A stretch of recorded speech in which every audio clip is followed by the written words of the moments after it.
asalaamaaleykum mbokki Sénégal asalaamaaleykum mbokki diaspora bi asalaamaaleykum mbokki département de Dakar may dellu si waat tey ci les vidéos de Barthélémy Diaz l'officiel ñëw waxtaan si ak yéen mbokk yi yëgal leen tamit fan nañu toll ci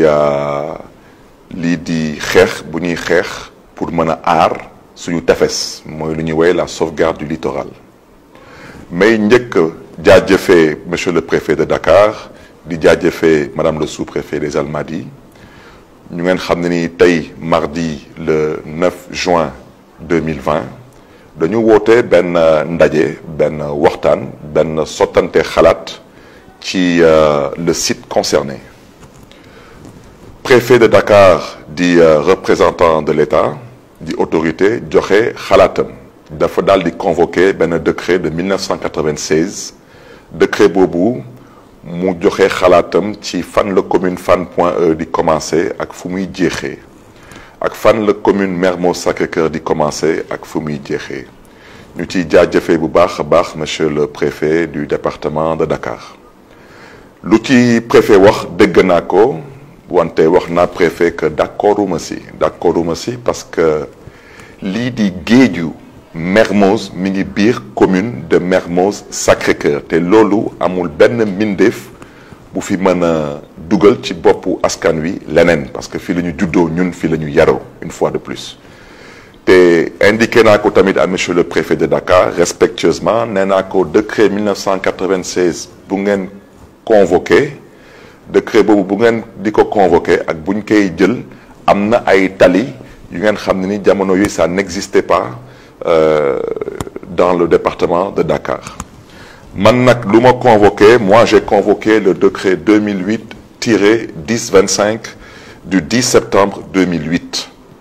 ku convoqué décret 96 man ma convoqué décret 2008 day abrogé décret 96 kooku moom daanaka ala kuli al ñëpp xam nañ ko bugguma xëccoo ak kenn parce que suma cër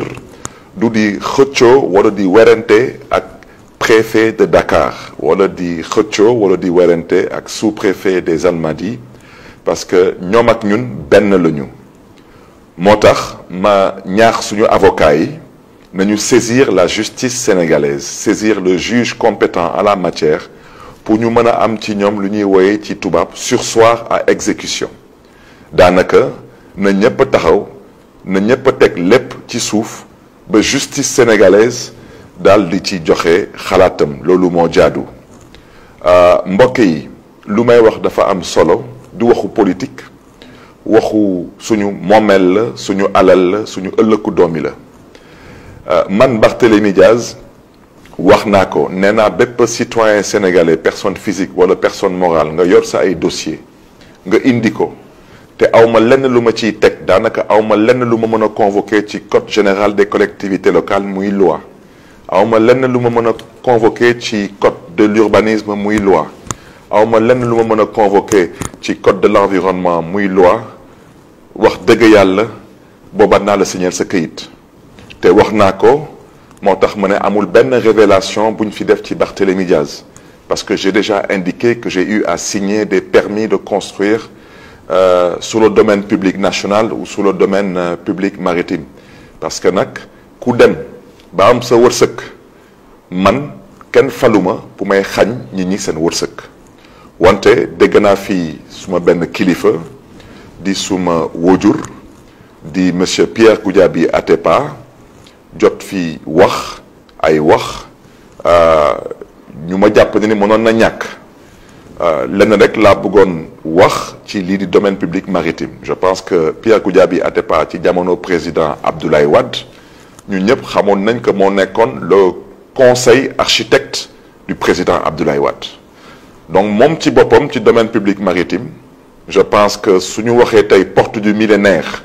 kooku xalaatu Pierre Atepa la te bu mu koy défendre kenn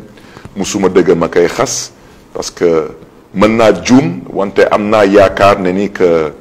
particulièrement askanu Médina dañ ci gis seen bopp dañ fay dem di fa féexlu beneen bi tamit tey yéen ñëpp gis ngeen tey am na benn scandale bu rëy bu ñuy waxtaanee ci biiru suuf fii biir Sénégal mooy scandalu Mamel. Mamel dama bëgg tamit sénégalais yi particulièrement Dakar waaye ñu xam lan mooy Mamel ku wax Mamel yaa ngi tudd ñaar benn bi mooy fu am le phare des Mamelles te ñu ñëpp ñu xam ko beneen bi mooy fu ñu tabaxee le monument de la Renaissance kooku tamit monument de la Renaissance boobu jamono yooyu Pierre Goudiaby Atepa moo nekkoon conseil architecte du président Abdoulaye Wade askan wi ñaxtu nañu xeex nañu xuloo nañu tuur nañ seen deret ndax monument boobu ñu bañ ko fa tabax wante tey chacun peut apprécier à sa juste valeur utilité bu monument bi am ci le quotidien des Sénégalais am déet lu ma ci bëgg a wax mooy je pense que ñu ñëpp dañu nar a assumer suñu ay responsabilités waaw te bañ a dëkkaloo doomu gor fu mu dëkkul Pierre Goudiaby Atepa tamit maa ngi biralaat wax ji parce que Serigne Djibi Diallo bu ñuy tudd noonu ne moom la ñu jébbal 5000 mètres carrés yooyu dinaa si delluwaat jamono bu ñu koy jébbal Djibi Diallo boobu Pierre Goudiaby Atepa moo nekkoon conseil architecte du président Abdoulaye Wade donc moom tamit ñu ngi koy laaj moom Pierre Atepa est-ce que moom yeggoon na ni que président Abdoulaye Wade ci jamonoom dañu instruire woon benn dossier de 5000 mètres carrés pour attribuer ko aux citoyens sénégalais Djibi Diallo ou pas question boobu dañ ko koy posé am na solo su ko xamee wala su ko xamul tamit na ko wax askanu Sénégal dama ne suma baat ci kaw man maire la lu ma nar a def dama koy jéem a teg ci yoon te wax naa ko fii biir commune de Mermoz Sacré-Cœur am na ay nit ñu fi indi ay këyit am titre foncier fii biir cité Kër Gorgui ma lank bañ leen signer seen permis de construire te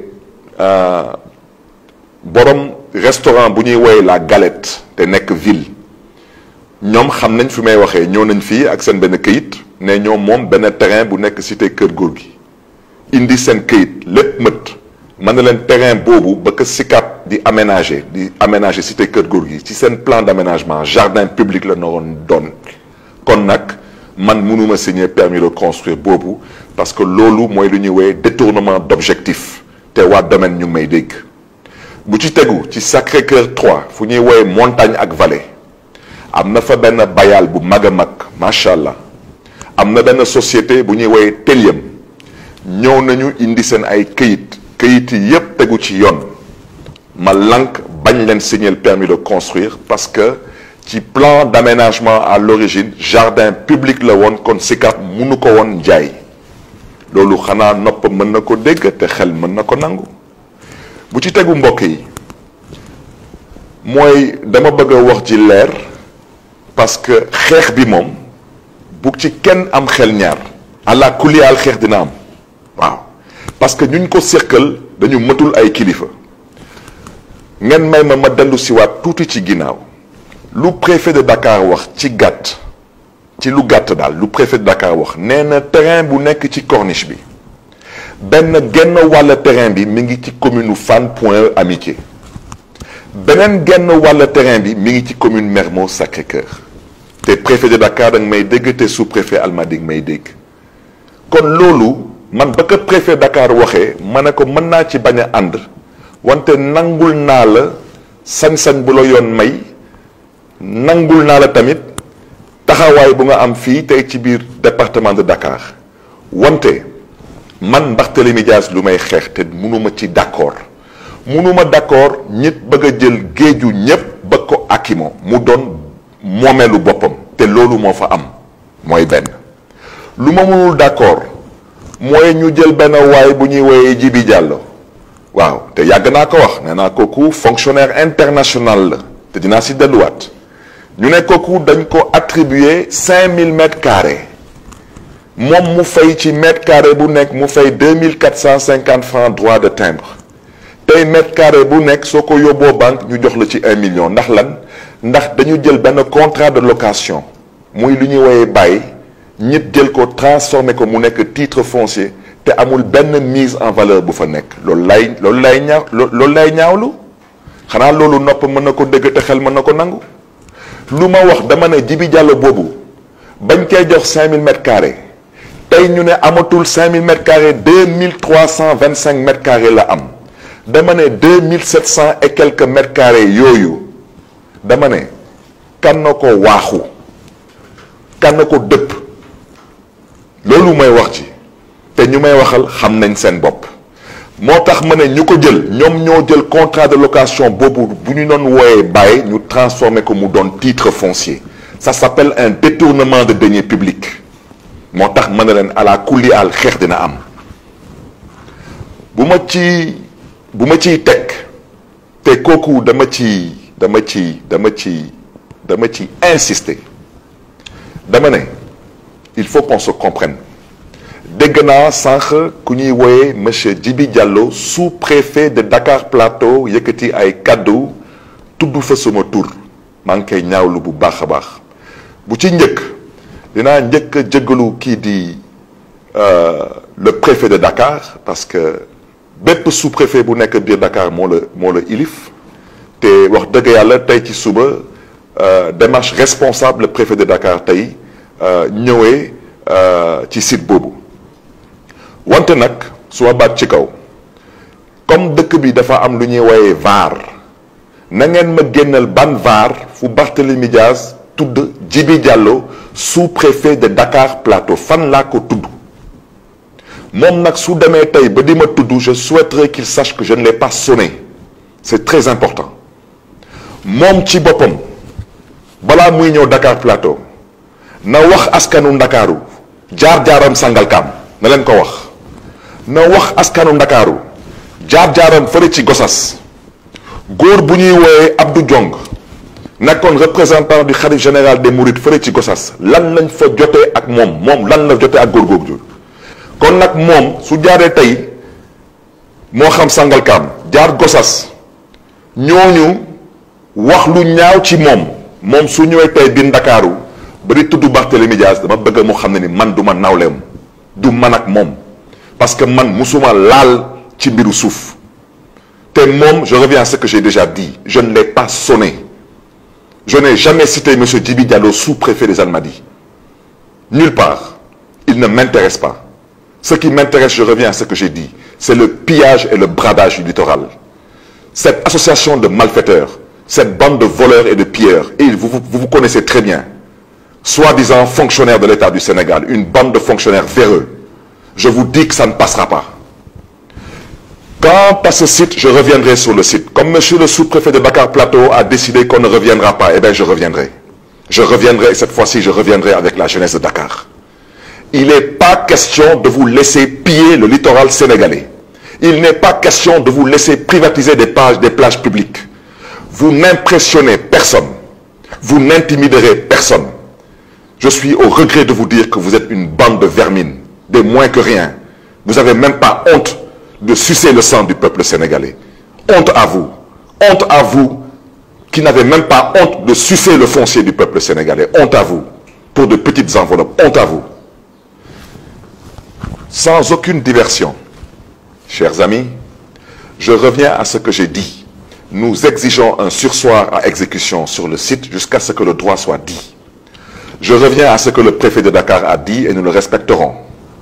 Le terrain est à cheval entre la commune de Fann Point E Amitié et de Mermoz Sacré-Cœur dans l'entendement du préfet de Dakar qui a convoqué un décret de 1996 que je conteste. Je n'ai pas dit que j'ai raison sous le préfet de Dakar. Je dis que je le conteste avec un décret 2008-1025 du 10 septembre 2008. À la justice de dire le droit. Je terminerai par dire au peuple de Dakar et à la jeunesse de Dakar, levez-vous, mobilisez-vous. Il y a des choses qui sont inadmissibles dans une république qui se respecte. Inadmissibles. Mbokk yi maa ngi leen di jéggalu si les propos ont pu être assez durs, mais aujourd'hui, force est de dire et de reconnaître que trop c'est trop. Il y en a franchement marre de ce pillage à ciel ouvert. Nous devons nous mobiliser, nous devons revenir à la raison, nous devons faire preuve de responsabilité et nous devons faire preuve de tenue et de retenue. On ne peut pas accepter aujourd'hui qu'une petite brochette de privilégiés pensent être mieux nés que l'écrasante majorité des Sénégalais et veulent s'approprier toutes les richesses de ce pays avec la complicité, une fois de plus, et les magouilles de certains fonctionnaires véreux. Et si ces fonctionnaires ne sont pas contents, ils n'ont qu'à aller saisir la justice sénégalaise et on verra bien ce que leur mécontentement donnera comme résultat. Mbokk yi ñu ngi leen di gërëm di leen di sant jërë ngeen jëf.